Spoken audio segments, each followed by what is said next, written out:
And before they or you get any ideas, I will choose my own wife. What on earth do you mean? Well, they're clearly going to push one of the daughters at me. They'll have fixed on that when they heard I was a bachelor. It looks like the final Downton Abbey movie isn't just bringing back all the familiar faces we've missed, but also flipping expectations, tossing in surprises, and delivering a farewell that's more powerful than we ever imagined. And the craziest part is that one unexpected character is right in the middle of it all. Let's break down why this isn't just another goodbye, it's shaping up to be an emotional, dramatic, and downright historic finale. It's taken a long time to get here, but the Crawleys are finally stepping up for one last bow, and they're not coming alone. We're in for a bunch of surprises, starting with the jaw-dropper. Paul Giamatti is back as Harold Levenson. Remember Cora's eccentric American brother?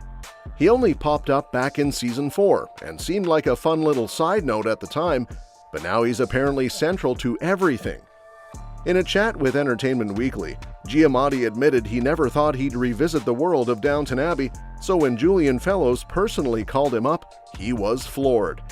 This time, Harold's doing something big, though he won't spill exactly what, and whatever it is, it's going to seriously shape how this story wraps up. With just 6 months left until the movie hits theaters, the buzz is starting to build. We've already got our first poster showing Lady Mary looking stunning. That said, at CinemaCon, we got an early peek. The footage kicked off with a classic horse track scene before Carson, ever the dignified butler, announced, "Welcome to 1930." Then came a flurry of familiar faces. Mary in a striking red dress, Lady Edith and so many others celebrating, dancing, and living it up.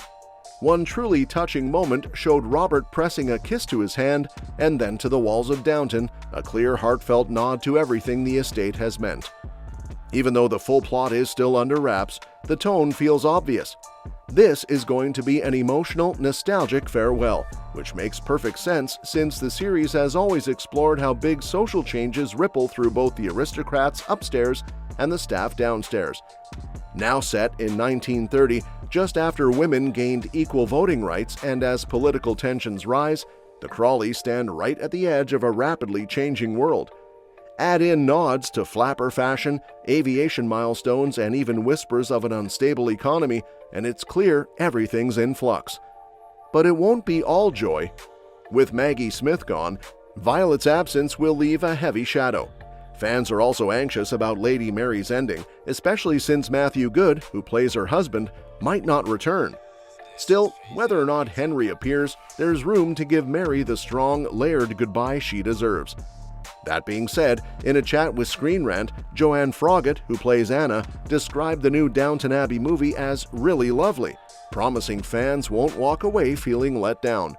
She even admitted she was completely satisfied with how things wrapped up. "I actually cried my eyes out when I saw the grand finale," she said with a laugh. "I properly wept for about 10 minutes, and not just for one reason. Because it's not only about saying goodbye to these beloved characters, but also about the actors themselves closing a huge chapter of their lives.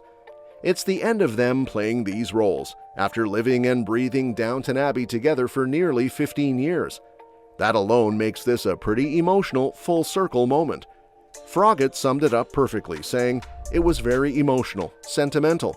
I think the movie's lovely, really lovely. It's exactly what people will want and hope for from the finale."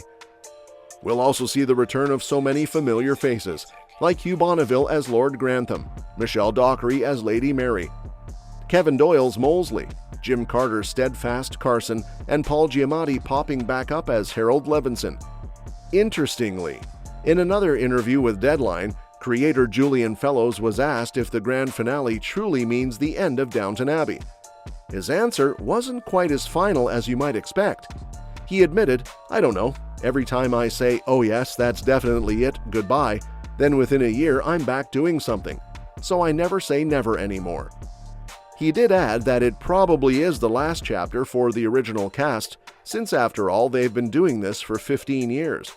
Those young actors who started out in their early 20s are now well into their late 30s, and over the course of the show they've gotten married, had kids, and divorced, basically lived entire lives alongside these characters. From a business point of view, it totally makes sense that Fellowes would leave the door open. Downton Abbey is a massive success, critically and commercially, so of course it's tempting to keep it alive. But creatively, Fellowes hinted the only logical way forward would be to shift focus to the next generation. Because, let's be honest, the estate does have its fair share of little heirs. Mary has kids with both her first husband Matthew Crawley and her second husband Henry Talbot, and her sisters have children too. Even so, there are a bunch of reasons why continuing with a brand new cast might not work. The magic of Downton Abbey has always been tied to these specific characters. Sure, it's gorgeous to look at, the historical details are spot on, and the plots keep you hooked. But that's not why people stuck around. We tuned in for the characters to watch them grow and evolve, both on their own and together. The Crawleys couldn't exist without their loyal servants, and vice versa. That intricate, often touching dependency is fascinating precisely because it plays out against the rigid backdrop of Britain's class system.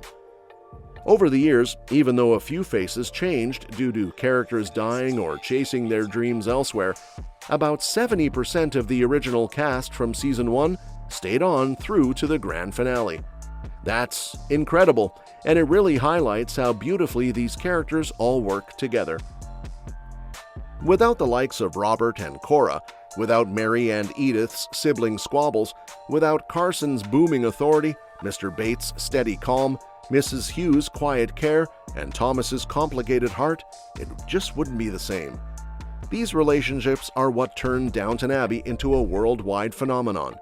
Trying to recapture that with a new group would almost be like telling a completely different story on a totally different estate.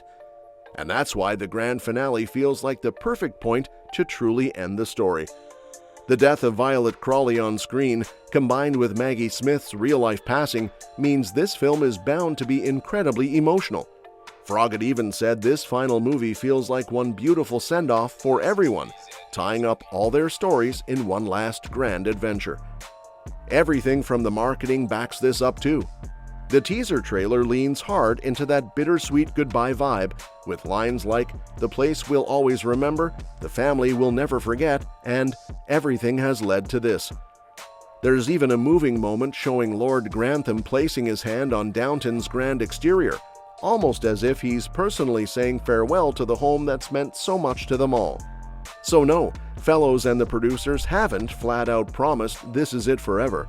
But even just the idea of a Downton revival with an all-new cast kind of undermines everything the grand finale is trying to say. Wouldn't it feel better to let this story have a real ending, instead of dragging it on just to keep the brand alive? These days, so many shows dodge proper conclusions, but there's something powerful about giving a story a true ending. And speaking of endings, there's one character oddly missing from all the trailers so far: Thomas Barrow. We know Robert James Collier is returning as Thomas, but he hasn't shown up in any of the promo footage, which is strange considering nearly everyone else has. Meanwhile, Dominic West's Guy Dexter, who changed Thomas's whole life in A New Era, is featured quite a bit, so hopefully Thomas isn't far behind. At the end of A New Era, Thomas finally found happiness, leaving Downton to become Guy's personal assistant, which was basically code for their romantic relationship in a time when that was still criminalized. If Guy is playing a big part in this new story, then Thomas probably isn't too far away, maybe just waiting in the wings or living with Guy in London. It's possible the film is simply keeping Thomas's role under wraps to preserve some surprises. If that's the case, hopefully it means we'll still get to see his story end on a truly happy note. Because after everything Thomas went through, he deserves nothing less. And really, so do all of us who have followed these characters for so long. As we count down to the movie's release, it's clear this won't just be the end of a TV series, it's the end of an entire era, and that's exactly what makes it so special. And that's that for today's video. Thanks for watching, and we'll see you in the next one.